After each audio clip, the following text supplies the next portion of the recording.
Hi, my name is Shelley Sparks. I'm a licensed landscape architect, and last summer I taught a class in fire safety for landscape design, which I've uploaded for your information.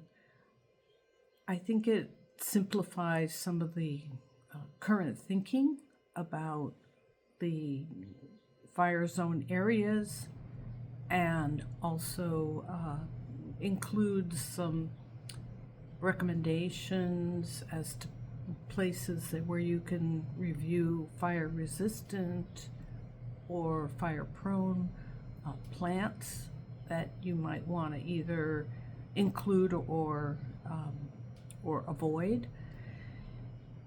And my hope is that in reviewing the presentation, that as people rebuild in high fire prone areas, or for those of you who are unaffected by the fires, that you may want to rethink your landscapes. My hope is that this will be of help and service to you. My heart goes out to all those people affected by the wildfires in Los Angeles, and I hope that as we rebuild